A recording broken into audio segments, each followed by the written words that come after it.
আজ থেকে শুরু হয়েছে সাগরে ইলিশ মাছ ধরায় ৬৫ দিনের নিষেধাজ্ঞা। বিস্তারিত জানাতে বরিশাল থেকে সরাসরি যুক্ত হচ্ছেন সহকর্মী শফিক মুন্সি। শফিক, এই যে নিষেধাজ্ঞা দেওয়া হলো, এর কারণে জেলেদের কর্মসংস্থানের কি হবে এবং এতে করে তাদের জনজীবনে কেমন প্রভাব পড়ছে? আসলে আপনি জানেন যে বিগত বছরের ন্যায় এবারও কিন্তু মধ্যরাত থেকেই কিন্তু ৬৫ দিনের যে নিষেধাজ্ঞা সাগর এবং উপকূলবর্তী যে জলরাশি সেখানে সকল ধরনের মাছ ধরার উপর নিষেধাজ্ঞা কিন্তু বলবৎ হয়েছে। এবং আমরা যেটা দেখেছি আসলে যে সমুদ্র উপকূলবর্তী এলাকা থেকে আসলে প্রচুর পরিমাণে মাছ ধরার ট্রলার কিন্তু সকালে বরিশালের পোর্ট রোড আমরা যেখানে দাঁড়িয়ে আছি সেখানে আসে স্বাভাবিক সময়, কিন্তু আজ কিন্তু সেগুলো আসা বন্ধ রয়েছে।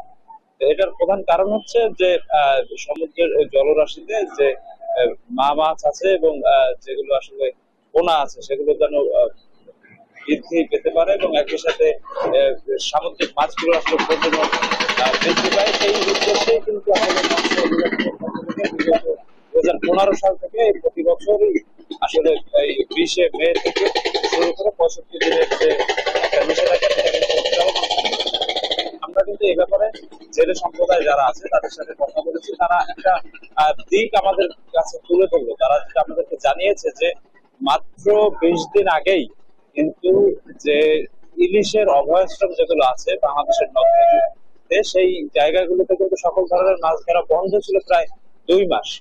তো সেই 2 মাসের পরেই হচ্ছে এই 20 দিনের একটা যে সময়, এই 20 দিন তারা মাছ ধরার একটা সুযোগ পেয়েছিল এবং তারপরেই আবার একটা নিষেধাজ্ঞায় চলে যাচ্ছে। আপনি জানেন যে বরিশাল কিন্তু বঙ্গোপসাগরের খুবই কাছের একটা জায়গা এবং নদী বিধৌত অঞ্চল। এই অঞ্চলে একটা বৃহৎ সংখ্যক মানুষ কিন্তু আসলে মৎস্য শিকারের সাথে আসলে তারা জড়িত। তারা আমাদেরকে বিশেষভাবে যেটা জানিয়েছে যে এই 20 দিনের থেকে কিন্তু তারা নদ নদীতে খুব একটা বেশি মাছ পায়নি।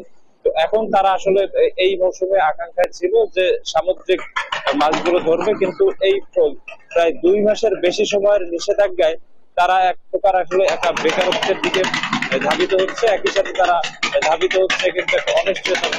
তবে মৎস্য অধিদপ্তর থেকে আমাদেরকে জানিয়েছে যে এই বেকার জেলেদের জন্য কিন্তু 86 কেজি চাল বরাদ্দের ব্যবস্থা করেছে তারা, এবং সেই চালগুলো আসলে নিবন্ধিত যে জেলে আছে, বিশেষ করে বরিশালে 1,46,029 জন সমুদ্রগামী জেলে আছে, তাদেরকে আসলে দেওয়া হবে। এই ছিল বরিশাল পোর্ট থেকে আমার কাছে এই নিষেধাজ্ঞার ব্যাপারে সর্বশেষ খবর করেন। শফিক, আপনাকে ধন্যবাদ। দর্শক, বরিশাল থেকে যুক্ত হয়েছিলেন আমাদের সহকর্মী।